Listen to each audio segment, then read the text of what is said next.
ఒక చిన్న ఇది విజ్ఞప్తి ఇది.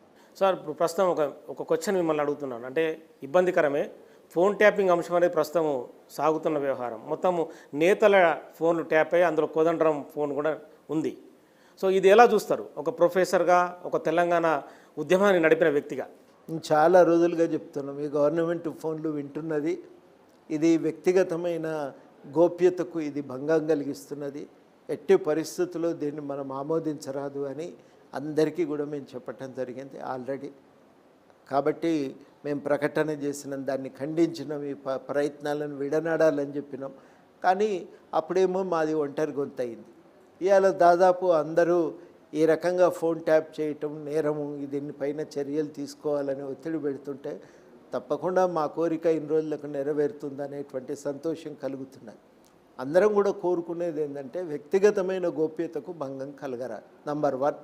నంబర్ 2, అందరం కూడా కోరుకునేది ఏంటంటే ఎట్టి పరిస్థితుల్లో ఇవాళ ఈ ప్రభుత్వం అనేది ఈ ఫోన్ ట్యాపింగ్ను కొనసాగించరాదు. వాళ్ళు ఆల్రెడీ మేము అట్లాంటి పనులు తప్పు చేశారు, మేము చేయమని ప్రకటన చేసిండ్రు.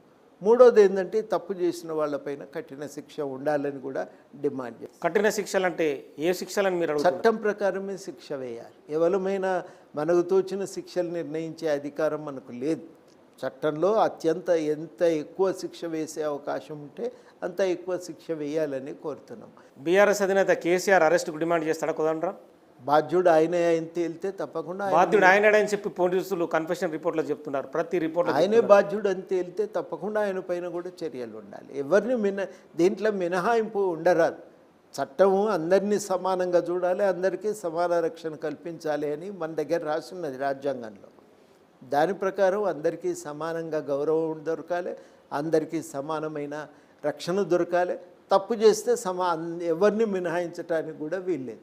ఇది నేను స్పష్టంగా డిమాండ్ చేస్తున్నాను. గత 10 ఏళ్ల కాలంలో బీఆర్ఎస్ పార్టీ డెవలప్మెంట్ కోసమే ఫోన్ ట్యాపింగ్ చేసినట్టుగా ఆరోపణలు ఉన్నాయి. అందులో ఎవిడెన్స్ కూడా ఉంది. అంటే కోట్ల రూపాయలు వ్యాపారులను బెదిరించడం కావచ్చు, ఒక పార్టీ ఫండ్లోకి అంటే బ్యాంకులోకి ట్రాన్స్ఫర్ చేయడం కావచ్చు, ఇలాంటి అంశాలు ఎలా చూస్తారు? తప్పది.